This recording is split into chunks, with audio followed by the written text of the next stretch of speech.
నమస్తే అండి. మొన్న ఒక క్రిస్టియన్ మతస్థుడు, భక్తుడు, మాజీ ముఖ్యమంత్రి అయిన జగన్మోహన్ రెడ్డి గారు మన సింహాచలం దేవస్థానం గోడ కూలి ఆ ప్రమాదంలో చనిపోయిన భక్తుల్ని పరామర్శించడానికి వచ్చారు. ఆ సందర్భంగా ఆయన మీడియాతో మాట్లాడింది నేను చెప్పడం కంటే మీరు వింటే బాగుంటుందని ఆ వీడియో కూడా జత చేస్తున్నాను.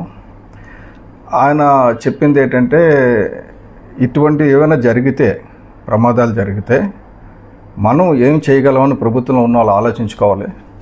నేను గతంలో గ్యాస్ అదే ఏమంటారు మన ఎల్జీ పాలిమర్స్ తాలూకా గ్యాస్ దీంట్లోని యాక్సిడెంట్లో చనిపోయిన వాళ్ళకి ₹1,00,00,000 ఇచ్చాను అన్నారు. అసలు ఫస్ట్ ఆఫ్ ఆల్ ఎల్జీ పాలిమర్స్లో జరిగిన యాక్సిడెంట్కి ప్రభుత్వానికి సంబంధం లేదు. ముందు ఆ కంపెనీ నుంచి ఇప్పించాలి, కంపెనీ నుంచే ఇప్పించి ఉంటారు తర్వాత, అది అనుకుంటున్నాను నేను.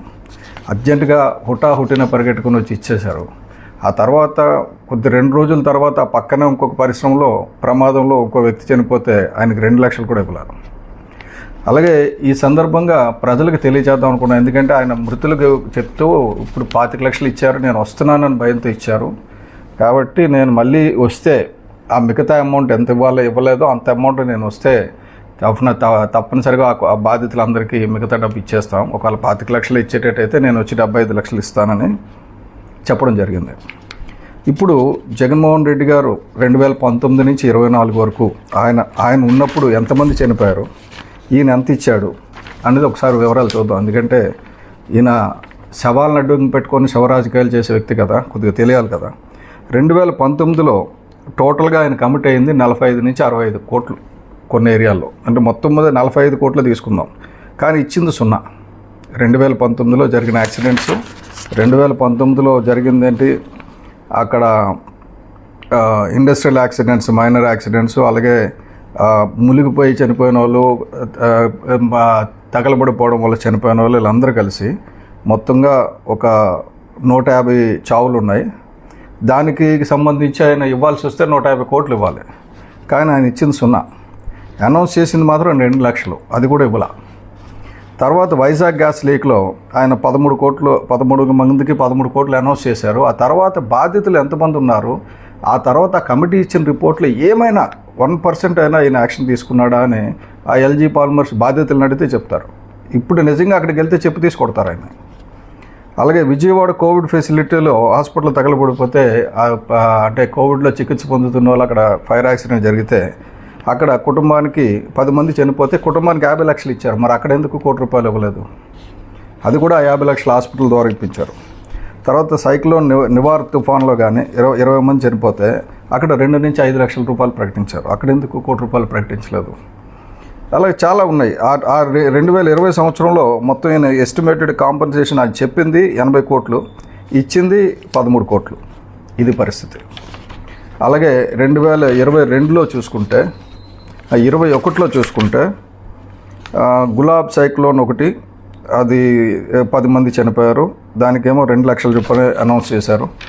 అలాగే చాలా ఇన్సిడెంట్స్, మిగతా రకరకాల ఇన్సిడెంట్స్లో రాష్ట్రం అంతా కలిపితే ఒక 150 మంది చనిపోయారు, దానికి ₹2,00,000 చెప్పిన అనౌన్స్ చేశారు. కానీ ఇచ్చింది మాత్రం వాళ్ళు 2 కోట్లు ఇచ్చారు కాంపన్సేషన్ మొత్తం సంవత్సరం అంతా కలిసి. కానీ కమిట్ అయిందేమో 57 కోట్లు. అలాగే 22 నెల్లూరులో స్టాంపీడ్, అది తెలుగుదేశం ఫంక్షన్లో రోడ్ షోలో చనిపోయిన వాళ్ళు 8 ₹2,00,000 చెప్పిన ఇచ్చారు. అంటే అది కూడా ప్రభుత్వం బాధ్యతే కదా. ఎందుకంటే ఏదైనా ఫంక్షన్ జరుగుతుందంటే బందోబస్తు కల్పించాల్సింది పోలీసులే కదా. ఆ వ్యవస్థ లోపం వల్ల జరిగింది కదా. మరి వాళ్ళందరికీ కూడా ₹1,00,00,000 చెప్పిన ఇస్తారా? అలాగే అప్పుడు ఆయన కన్ఫర్మ్ చేసిన కాంపన్సేషన్ ఏమో, ఇచ్చిన కాంపన్సేషన్ ఏమో 16,00,000, ఒప్పుకున్న కాంపన్సేషన్ 2022కి 55 కోట్లు. అలాగే మిగతా ఇన్సిడెంట్స్ 2023లో జరిగిన ఇన్సిడెంట్స్కి ఆయన ఇచ్చింది 0, ఒకరికి ₹1 ఇవ్వాల, కానీ చెప్పింది 55 కోట్లు. అంటే జగన్మోహన్ రెడ్డి చెప్పిన దానికి చేసిన దానికి మాట తప్పుడు మడం తిప్పుడు అంటారు కదా. అలాగే 2024 ఏప్రిల్ వరకు జరిగిన ఇన్సిడెంట్స్ చూస్తే టోటల్గా 100 మంది చనిపోయారు. అందులో ఈయన 2,00,000 చొప్పున ఇస్తానన్నా కూడా ఎంతో కొంత ఇవ్వాలి, ₹1 కూడా ఇవ్వలేదు. కాబట్టి ఆ సంవత్సరం కంప్లీట్ అయ్యేసరికి ఇచ్చిన కాంపెన్సేషన్ 0, ఇస్తానన్న కాంపెన్సేషన్ 29 కోట్లు.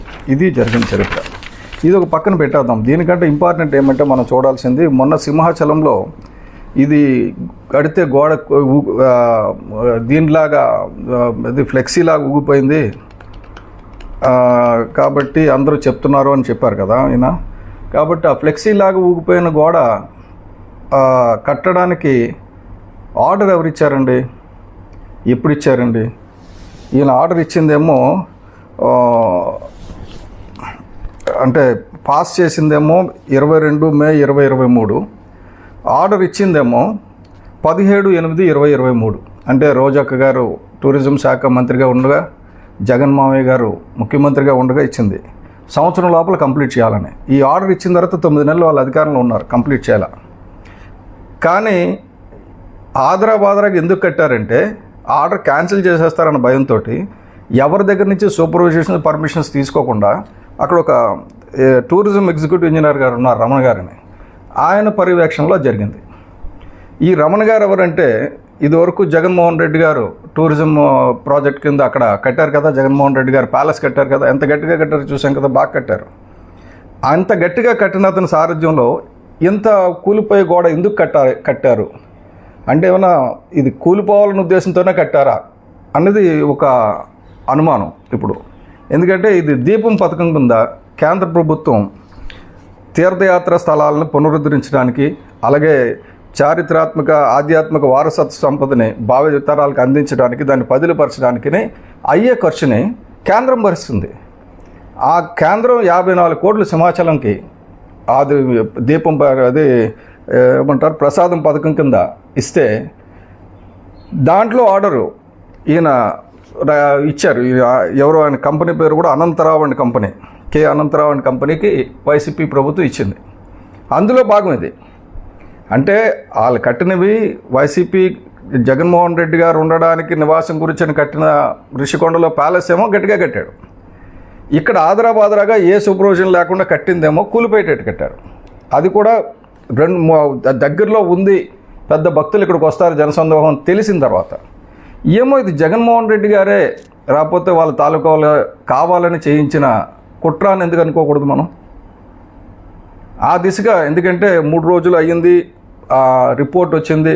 రిపోర్ట్లో ఎవరు తప్పులు చేశారో ఎగ్జిక్యూటివ్ ఇంజనీర్ రమణ గారిని కానీ, అలాగే ఎగ్జిక్యూటివ్ ఆఫీసర్ సుబ్బారావు గారిని కానీ, రాకపోతే వీళ్ళ అందరికీ ఆ టూరిజం కాంట్రాక్టర్ అనంతరావు కానీ, రాకపోతే ఆ సబ్ కాంట్రాక్టర్ లక్ష్మణరావు కానీ, వీళ్ళందరికీ శిక్షలు పడతాయి.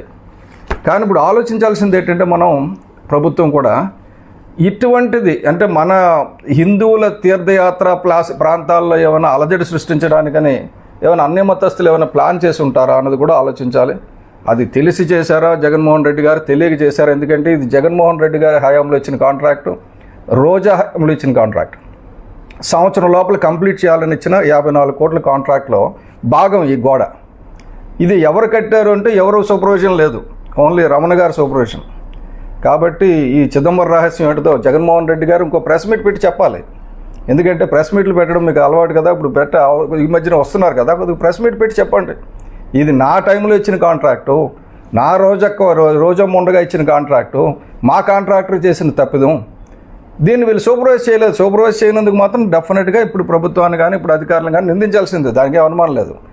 కానీ అసలు ఏ సూపర్విజన్ లేకుండా అడావిడిగా కట్టడం వెనకతల ఉన్న కుట్ర కూడా ఒకటి బహిర్గతం చేయాలని చెప్పి నేను ప్రభుత్వాన్ని కోరుకుంటున్నాను. Thank you.